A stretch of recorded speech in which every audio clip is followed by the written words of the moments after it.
떼창이라고 하는 말 들어보셨습니까? 수많은 사람들이 함께 노래를 부른다는 뜻의 일종의 신조어인데요.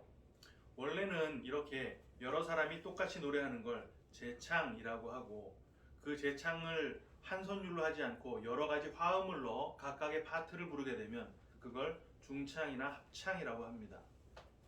하지만 가수들이 공연을 하고 있을 때 객석을 가득 메운 그 팬들이 일제히 그 노래를 함께 부르면 그걸 재창이나 합창이라고 하지 않고 떼창이라고 한다 그래요. 말 그대로 때를 지어 함께 노래를 한다라는 의미입니다. 이게 이제는 한국을 상징하는 대표적인 공연 문화로 자리를 잡았다고 하지요. 심지어 전 세계가 한국의 이 떼창 문화를 잘 알고 있다고 합니다. 1998년에 메탈리카라고 하는 유명한 외국 락밴드가 한국에서 공연을 했었는데요. 당시 공연을 했던 장소가 올림픽 경기장이었습니다. 그런데 그때가 IMF 때였잖아요. 1달러에 800원 하던 환율이 하루아침에 2,000원으로 치솟는 바람에 기획사 입장에서는 개런티를 갑자기 2배 넘게 지불해야 하는 상황이 되고 말았다고 합니다. 기획사는 그 메탈리카 측에 사정을 설명했고, 메탈리카 측은 흔쾌히 개런티를 절반으로 줄여줬다 그래요. 그렇게 공연을 하게 됐는데 그 객석을 가득 메운 수많은 관중이 메탈리카의 노래를 다 함께 부르는 것을 듣고 공연을 하던 그 메탈리카 멤버들이 오히려 엄청난 감동을 받았다고 합니다. 이 일로 한국의 그 떼창이라고 하는 것이 세계적으로 알려지게 되었고, 이 떼창을 또 듣고 싶었던 그 메탈리카는 그 후로도 여러 차례 한국에 와서 공연을 했다고 하지요. 뿐만 아니라 여러 유명한 외국 가수들도 한국을 방문하게 되었습니다. 사실 이 떼창이라는 것은 공연의 완성도에는 아무 기여도 하지 않지요. 뭔 기여를 하겠습니까? 오히려 본연의 음악적인 요소만 놓고 본다면 그 완성도에 오히려 방해가 될 뿐입니다. 하지만 공연 현장의 매력이나 그 열기 이런 거는 또 그것과 상황이 다르지요. 그래서 가수들이 공연 중에 이따금 마이크를 객석으로 내밀면서 함께 노래할 것을 요청하기도 합니다. 물론 일부 가수들은 컨디션이 좋지 못해 고음을 내는 것이 부담스러울 때나 잠시 가사를 까먹어서 마이크를 내미는 경우도 있다고 하지만, 관객들이 그렇게 떼창을 불러줄 때 가수들은 정말 눈물이 날 정도로 감격스럽다라는 말들을 가수들의 인터뷰에서 종종 보곤 합니다. 지난 시간 우리는 마태복음 9장을 마무리했습니다. 공관복음 중에 마태복음에서만 확인되는 내용, 두 맹인이 눈을 뜨게 된 그 내용과 귀신 들려 말하지 못하던 자를 말하게 해주신 내용이 포함되어 있었죠. 이 내용은 단순하게 주님께서 능력을 베푸셔서 병자들을 고쳐주셨다, 귀신도 막 쫓아내주셨다, 이런 정도의 내용이 아니었습니다.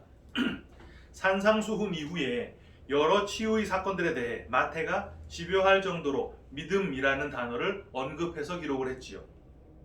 그 이유가 뭐였습니까? 질병, 귀신 들림, 심지어 죽음에 이르기까지 인간들이 짊어지고 있는 모든 질고에서 노임을 받는 길은 바로 믿음이라는 것이었고, 그 믿음은 우리 인간들의 마음가짐이나 확고부동한 신념, 의심하지 않는 자세 이런 것이 아니라 우리와는 무관한 예수님의 이름이라 그랬었죠. 바로 예수 그리스도가 믿음이다라는 것을 확인했고, 우리에게 믿음이 있다라고 하는 말은 우리와 무관했던 그 예수가 그리스도로, 성령으로 우리 안에 계신 상태를 뜻하는 것이다 라고 말했습니다. 그렇게 믿음이 있는 상태가 되면, 다른 말로 질병에서 고침받고 나를 장악하고 있던 귀신이 쫓겨나가고 죽음에서 살아난 상태가 되면 비로소 내가 볼 수 없는 존재로구나, 내가 듣지 못하는 존재로구나, 이걸 깨닫게 되는 것이고, 그런 우리를 주님께서 눈뜨게 해주시고 귀에 소리를 들려주실 때 드디어 말을 하게 되는, 다른 말로 뭐라 그랬습니까? 진리를 전달할 수 있게 되는 자, 제자가 되는 것이다 라는 것까지 우리가 확인을 했습니다. 오늘 우리는 바로 그렇게 제자가 된 자들 중에 특별히 부르신 12명, 이걸 뭐라고 합니까? 12사도라고 하지요. 이 12사도의 이름이 기록된 부분을 함께 읽었는데요. 이 부분은 사실 그렇게 많이 설교되는 구절이라기보다는 성경 상식을 위한 암송이나 성경 퀴즈의 시험 범위로 많이 알려진 구절입니다. 저도 유년주일학교 시절에 성경 퀴즈를 앞두고 이 부분을 암송했었어요. 여러분들께서도 아마 다 외우고 계실 것이라고 생각합니다. 하지만 오늘 본문은 그렇게 인명사전처럼 이름 알려주려고 기록된 부분은 아니에요. 결론부터 미리 말씀을 드리자면 오늘 본문은 교회라는 것이 무엇이고 그 교회는 과연 어떻게 세워지는 것인가에 대해 말해주고 있는 부분인데요. 그럼 오늘 본문이 왜 교회에 관한 내용인지를 차례차례 확인해 보도록 하겠습니다. 9장 마지막의 내용이 눈을 뜨고 소리를 듣게 됨을 통해 비로소 말할 수 있는 제자가 된다라는 그 내용이었다 그랬지요. 그 내용 직후 주님께서는 수많은 제자들 중에 굳이 12명을 선별해서 불러내셨어요. 이 12라고 하는 숫자는 우리가 앞서 12회 혈루증을 앓던 여인의 그 에피소드와 죽었다가 살아난 회당장 야이로의 12살 난 딸의 에피소드를 통해서 이미 확인을 했었는데 뭐였습니까? 우리말로는 열에 둘을 붙여서 12이지만 헬라어로 12를 뜻하는 도데카라는 단어는 둘에 열을 붙여서 굳이 우리말로 옮기자면 열둘이라기보다는 둘열이라고 하는 게 더 정확하다 그랬지요. 그 의미는 짝인 열, 다시 말해 다시 풀어서 해석한 열이라 그랬습니다. 율법이라고 하는 것이 인간들에게 지켜서 행해야만 하는 짐으로 받아들여졌다가 주님께서 산상수훈을 통해 다시 풀어주셔서 비로소 그걸 사랑으로 받아들이게 되었습니다. 그게 바로 다시 풀어서 해석이 된 열이란 것이고 그 재해석이 된 열, 사랑으로 율법을 받게 되면 그게 바로 질병에서 노임받고 귀신이 쫓겨나가고 죽음에서 살아나는 것이었죠.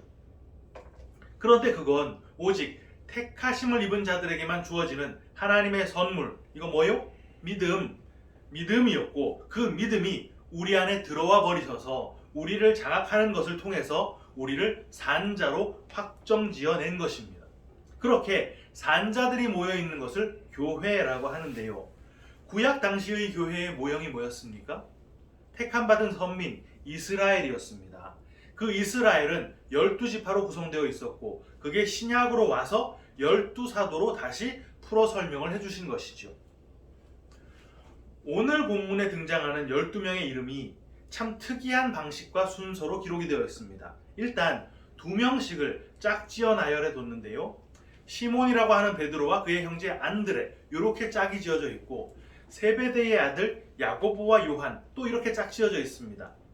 베드로와 안드레, 야고보와 요한 이렇게 두 이름 사이에 와라고 하는 접속사를 넣었는데 빌립과 바돌로메, 도마와 마테, 알페오의 아들 야고보와 다데오, 가나안인 시몬과 가롯 유다 모두 다 둘씩 이렇게 짝이 지어져 있어요.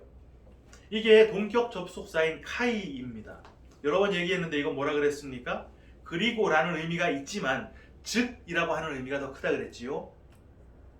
짝지어진 둘을 한 쌍으로 봐야 한다는 말입니다. 이렇게 짝을 지어 놓으면 개개인으로 볼 때는 12명이지만 실제로는 6쌍이 되겠지요. 거기에 또 다른 특이한 기록 방식이 있습니다. 이 6쌍을 순서대로 나열하면요. 1번이 시몬 베드로와 안드레, 그 밑에 2번이 야고보와 요한, 3번은 빌립과 바돌로메입니다. 4번은 도마와 마테고요. 5번은 야고보와 다데오, 6번은 시몬과 유다겠지요. 이렇게 1번부터 6번까지를 각각의 행으로 쭉 써놓고 나서 가운데 있는 3행과 4행의 중간 한가운데지요. 거기를 기점으로 이걸 딱 접으면 제일 첫 행과 제일 마지막 행인 1번과 6번에 시몬이라고 하는 이름이 겹치게 됩니다. 두 번째 행과 끝에서 두 번째 행인 2번과 5번에는 야고보라고 하는 이름이 겹치게 돼요. 이런 방식 뭐라 그랬습니까? 교차 병행 구조라 그랬지요. 이게 유대인들이 아주 자주 사용하는 기록 방식인데 그 목적은 뭐라 그랬습니까? 가운데 껴있는 내용과 앞뒤로 둘러싸고 있는 내용이 동일한 뜻을 담고 있고 서로 그 의미를 강조하게 하려고 이렇게 기록한다 그랬잖아요. 그래서 형식상 1, 2, 3, 4, 5, 6 순서로 기록되어 있지만 그게 내용상으로는 A, B, C, C, B, A 이렇게 나열이 되어 있는 것입니다. 그럼 1번, 6번의 내용이 2번, 5번의 내용이라야 하는 것이고 그게 바로 3번, 4번의 내용이라야 맞겠네요. 1번의 이름은 베드로와 안드레입니다. 그런데 베드로의 이름을 굳이 시몬이라고 기록을 하고 있죠. 6번에 역시 시몬이 나옵니다. 시몬이라고 하는 이름의 뜻은 들음, 순종이에요.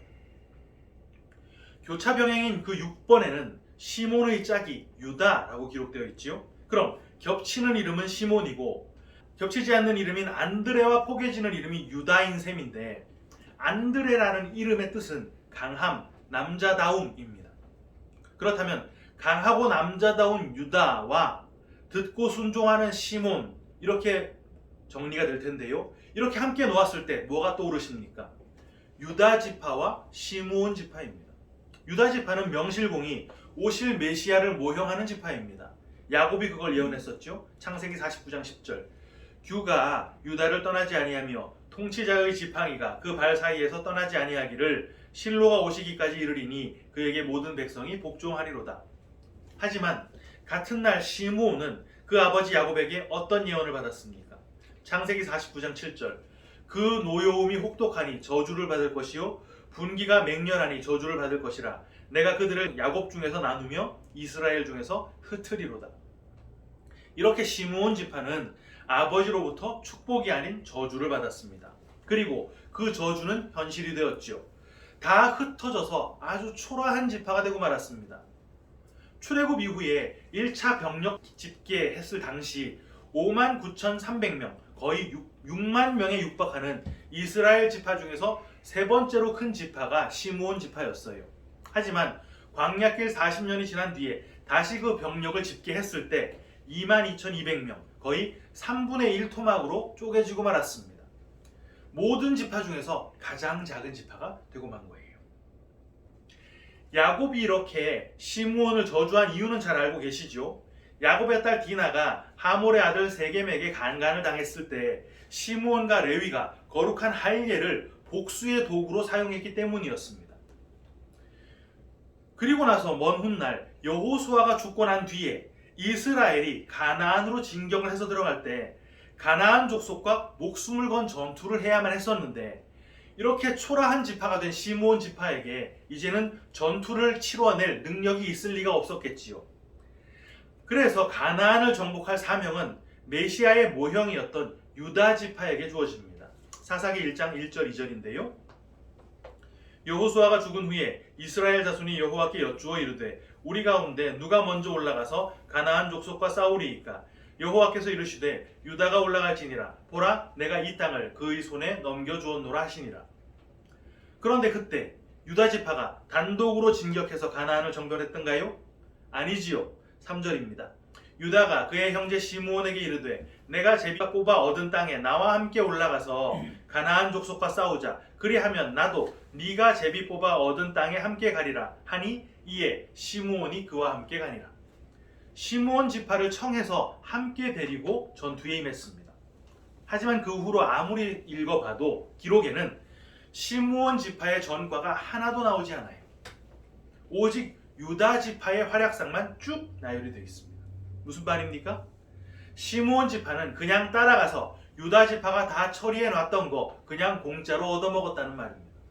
여러분, 가나안 땅에서 이방 족속들이 정벌당하는 거 뭘 의미하는 것입니까? 성도가 복지인 천국에 입성하는 것을 모형하는 것이기도 하고, 또 동시에 하나님께서 거하실 땅 성도에게서 귀신이 쫓겨나가고 병이 나아서 죽음에 속해 있던 성도가 살아나는 것을 의미하기도 하잖아요. 그 일을 바로 강하고 남자다운 유다 지파, 바로 그 유다 지파의 사자이신 예수 그리스도가 친히 홀로 다 이뤄내시는 것이고, 그 모든 전리품과 혜택은 같이 가자고 해서 그냥 따라갔던, 하지만 아무런 역할도 해내지 못했던 시므온이 함께 나누는 것입니다. 바로 그 결과가 뭐란 말입니까? 시몬이라고 했었는데 이젠 그렇게 부르지 않고 베드로라고 부른다는 말입니다. 베드로의 뜻이 뭔데요? 반석입니다. 그렇게 반석이 되면 그 반석 위에 주님께서 뭐 세운다 그랬지요? 교회 세운다 그랬잖아요. 이 말은 우리가 어떻게 하든 우리를 단단하고 견고하게 만들어서 반석이 되어야 한다, 이런 말이 아닙니다. 우리는 약해질 대로 약해진 무능한 시므온이었는데, 그런 우리를 주님께서 그 전장에 억지로 끌고 가셔서 그 승리에 동참을 시키신다라는 말이에요. 실제 그렇게 억지로 끌려갔던 사람이 있었지요. 누구였습니까? 억지로 십자가를 지고 끌려갔던 구레네 사람 누구? 시몬입니다. 다 똑같은 이야기를 하고 있는 거예요. 그럼 이제 2번과 5번을 한번 확인해 보겠습니다. 2번은 야고보와 요한, 5번은 야고보와 다데오지요. 야고보는 아시는 대로 야곱입니다. 그 이름의 뜻 잘 아시죠? 발 뒤꿈치를 잡았다라는 뜻입니다. 야고보의 형제는 요한인데 요한의 뜻은 하나님의 은혜예요. 다데오는 그 이름이 마음이 넓고 크다라는 뜻을 가졌습니다. 그런데 마태복음과 마가복음에서는 이 이름이 다데오로 기록이 되어 있지만 누가복음 6장 16절을 보면 이 다데오의 다른 이름이 유다예요. 야고보의 아들 유다와 예수를 파는 자들 가룟 유다라 이렇게 나오죠. 그러니까 이 다데오의 본명은 히브리 이름인 유다이고 다데오는 헬라식 별명인 것으로 추정하고 있습니다. 하지만 마태는 굳이 본명인 유다를 쓰지 않고 별명으로 기록을 해둔 것이죠. 그럼 그 이름의 의미를 놓고 본다면 발 뒤꿈치를 잡는 자, 어떤 자입니까? 형의 장자의 자리를 어떻게든 가지려고 간사하게 사기치는 놈이었잖아요. 그런데 그렇게 간사한 놈을 바로 하나님께서 선택하셨습니다. 그래서 결국 이름을 바꿔주셨죠. 뭐라고? 이스라엘이라고. 이스라엘이 뭔데요? 하나님을 이긴 자, 승리자라는 뜻 아닙니까? 교회의 모형 12지파가 바로 야곱이 아닌 이스라엘이라는 말이에요. 그런데 그게 정말 하나님을 이겼다는 뜻이었습니까? 아니었죠. 실제로 이기진 못했습니다. 환도뼈는 박살이 나고 지팡이를 짚어야 겨우 걸어다닐 수 있는 반병신 상태로 만든 뒤에 은혜로 선물로 바꿔주신 이름이란 말입니다. 그래서 야고보의 짝으로 하나님의 은혜라는 뜻의 요한이 붙어있고 또 다른 짝으로 다데오를 붙여놓은 거예요. 그럼 이제 가운데 있는 3번, 4번만 동일한 내용이 맞는지 확인하면 전체 내용을 일관성 있게 볼 수 있게 되겠지요. 3번 빌립과 바돌로메, 4번은 도마와 마테입니다. 빌립이라고 하는 이름의 뜻은 말을 좋아하는 사람인데요. 이게 뭐 말하는 거 이게 아니라 타고 다니는 말을 좋아한다는 것입니다. 하나님께서는 이스라엘에게 말을 많이 두지 말 것을 명령하셨죠. 신명기 17장 16절. 그는 병마를 많이 두지 말 것이요 병마를 많이 얻으려고 그 백성을 애굽으로 돌아가게 하지 말 것이니 이는 여호와께서 너희에게 이르시기를 너희가 이후에는 그 길로 다시 돌아가지 말 것이라 하셨음이며. 그래서 실제 이스라엘은 말을 타지 않았습니다. 가나안에 들어가서 말이 끄는 전차를 다 불태웠고 말은 그 다리의 힘줄을 다 끊었지요. 그 후 사사시대에도 사사들은 말 대신 나귀를 탔습니다. 왜 말을 못 갖게 하셨습니까? 말은 세상의 그 힘을 상징하는 것인데 선민들은 하나님을 힘삼아야 했기 때문에 세상의 힘을 의지하지 못하게 하려는 뜻에서 말을 많이 갖지 못하게 했던 거예요. 그런데 실제 빌립은 그 이름처럼 세상의 힘을 항상 먼저 생각했습니다. 오병이어 현장에서 주님께서 빌립을 시험하셨을 때 빌립이 뭐라 그랬습니까? 요한복음 6장 7절. 빌립이 대답하되 각 사람으로 조금씩 받게 할지라도 200데나리온의 떡이 부족하리이다. 정확한 계산을 해냈었죠. 그런 빌립의 짝으로 누가 등장합니까? 바돌로메. 이 바돌로메라는 호칭은 이름이 아닙니다. 돌로메의 아들이라는 뜻이에요. 요한은 빌립과 짝지어진 사람을 나다나엘로 기록하고 있습니다. 이 나다나엘이 그래서 바돌로메다라는 것에 대해서는 학자들 사이에 이견이 없어요. 나다나엘 이름의 뜻이 뭐겠습니까? 하나님의 선물입니다. 똑같은 내용이 반복되지요. 동일한 패턴입니다. 계속 그 짝으로 하나님의 은혜, 하나님의 선물이 붙어 있는 거예요. 요한복음을 보면 주님께서 나다나엘을 묘사하신 내용이 나오는데 요한복음 1장 47절.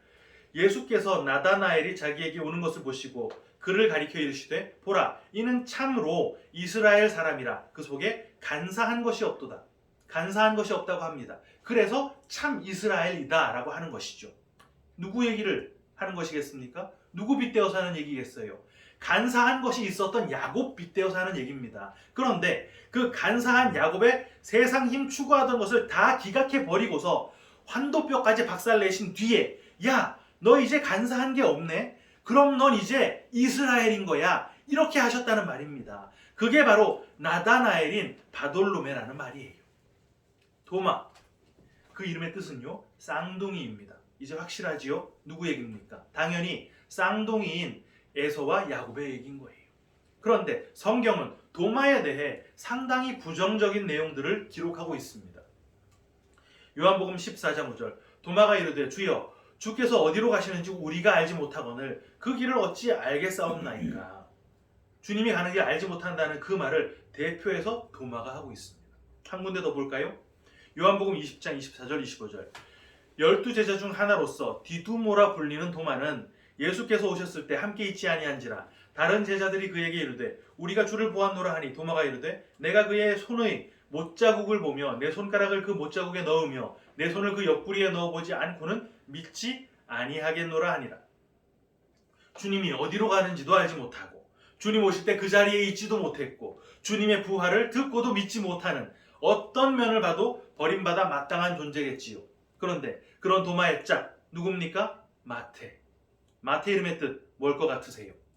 하나님의 선물입니다.